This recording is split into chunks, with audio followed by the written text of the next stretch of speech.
But in the end, everybody in the coffee supply chain is influenced by the most important benchmarks for coffee prices. This episode is proudly brought to you by Mapper Forward's workshop, It's Time to Become a Coffee Consultant.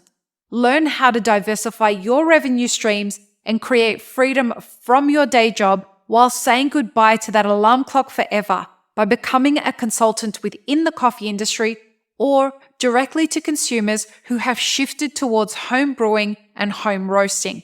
Protect your income from challenging times in the coffee value chain by taking this course today. Go to mapperforward.coffee/workshops or click the link in the show notes for details. Welcome to the Daily Coffee Pro by Map It Forward, friends. I'm your host, Lee Safar, and this is episode 2 of a 5-part series with Fabricio Andrade from San Coffee in Brazil. In this series, we are talking about the volatility of the coffee supply chain in 2024. And in the last episode, we talked about like all the different things that are making coffee volatile over the next 12 to 24 months. In this episode, Fabricio, we're going to talk about the price of coffee and why it's so volatile. So you being an economist, tell us why coffee is such the price of coffee is so volatile.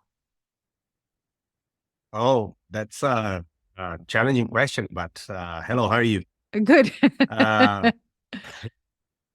in the end, Lee, uh, pro- uh, coffee is a product and it's called a commodity because it's a product that has standards Mm, and they can be traded in exchange and people understand it what a coffee would look and taste like uh, by reading a contract or specifications without the need of tasting the coffee by itself. So they can expect something that they will be purchasing or selling out of the specifications. And in general, that makes it a commodity. And of course, there are multiple layers of commoditization in mhm, coffee because you come from a kind of commodity coffees that are really close to those traded in the exchange ICE in New York and also in London. And then you move forward into the specialty and specialization and the degree to which these coffees upwards into the quality pyramid, specialization pyramid, they are not 100% correlated with the commodity by itself. But in the end, everybody in the coffee supply chain is influenced by the most important benchmarks for coffee prices. mhm, And the coffee prices benchmark on the exchanges, they are the average of the expectations of sellers and producers of supply and demand in the future for the products that coffee that they'll be selling and others purchasing. And so these, it's all about this expectation. And then these expectations come out of, uh, they change out of the perception and the interpretation about the variables that will be influencing supply and demand and also how much risk these players in the supply chain are willing to take. So, um, by a macroeconomic perspective, these are the mechanism where coffee prices are formed based on. And then we can start talking about the sources of risk that mhm, creates the risk, which is fluctuation of coffee prices. Because coffee prices fluctuation, mhm. risk is only the consequence of the volatility and fluctuation of prices and supply and demand of many other things. And by the way, just get everybody in the same page, Mhm. risk and volatility is the fluctuation, the standard deviation by statistic point of view of a result along the way in comparison to what is expected to it to be. Can be the average or it can be something that's a target, an arbitrary target. Let's try and explain that in a way that people who perhaps don't understand statistical terms or more scientific terms or more technical terms, how would you explain that to the average person? Well, for a producer or a roaster, Hmm. he's starting to budget his or her business prior to the start of the fiscal year. And then someone make the calculation for cost and for sales. Hmm. And then this is the prediction.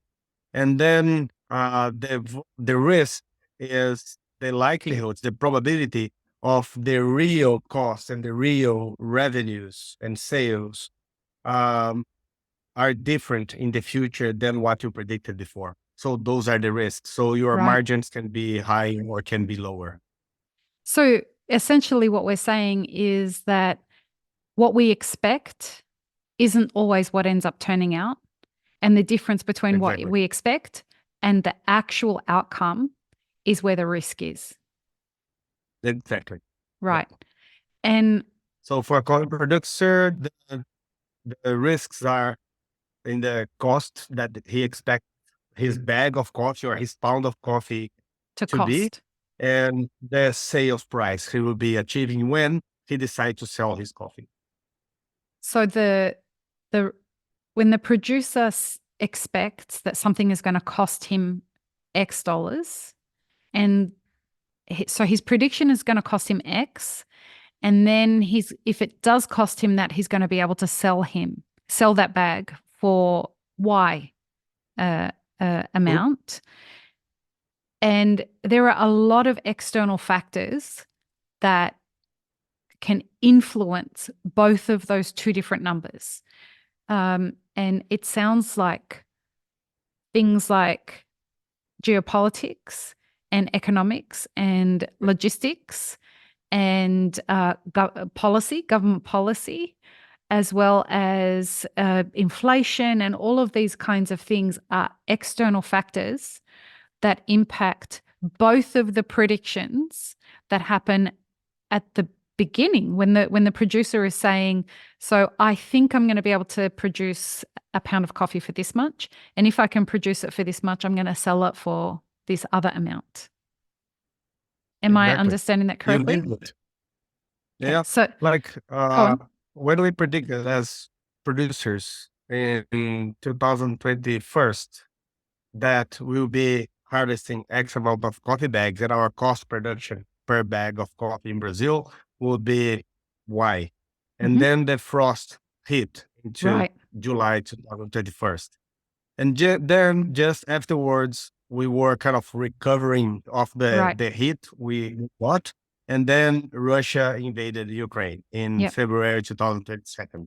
And the price of fertilizers tripled yep, immediately. yep. So these are the kind of factors that has huge and direct impact in the budgeting and the real outcome that we have from our businesses, being producers or being roasters or whatever it is in the supply chain. Now I want to ask you, we've established that, and then we're going to add another element to it, which is the cost of capital and the cost of um, something that most people don't understand in the coffee industry is the risk that the producer carries based on time. And what I mean by that is if a producer is making a prediction that it's going to cost this much to produce a pound of coffee, and I'm going to sell it for Y, a different amount, the time that it takes for me to do that as a producer, and then the amount of time it gets me to send it to the person who's going to buy it as green coffee, I have to take on board the risk. And a lot of the time, that risk is funded by credit or capital that I get from an external source. Am I Mhm. understanding that correctly? Yeah, if you are lucky to get access to this external source of money that you can borrow, because unfortunately, there are many producers that are not able to do it. But you're right. A lot of people don't understand the burden that producers are carrying so that they can get their coffee. Can you help people understand the kind of life cycle of money when it comes to being on a farm or being a producer? What's the stress and the risk like for a producer that's working in this space? That's a good point.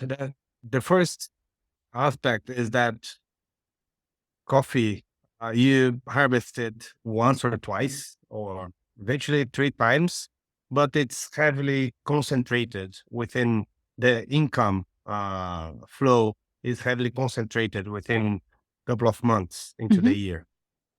And that's the first aspect of the grower. So whenever they start spending in the beginning of the cycle, purchasing fertilizers, cultivating the trees, debranching them, hiring people, they are paying prices, kind of paying for these resources in advance, but they still don't know necessarily how much his coffee price will be in the future. And then there are many people that would say, okay, Fabricio, but have you ever heard about hedging tools that the producer can get access to it? I said, yes, I have done about it. I have heard about it. But then if the producer, okay, he does his mathematics, I'll be producing X amount of coffee bags and the price now is Y. And then if I sell these X amount of bags by Y, I will have this amount of revenue so I can pay for this coffee, for these resources I'm using to cultivate my coffee trees. And then there is a frost or a drought or something that uh, bring his production down. So he has committed all his money to purchase these resources, and he has hedged his price, but he doesn't have coffee to deliver and to get Hmm. his money back. So this is a nutshell of something that is real, and it's been happening really often in the production of coffee everywhere in the world. So there are tools to mitigate risks, but there are risks that are not 100% hedged, possible to hedge them.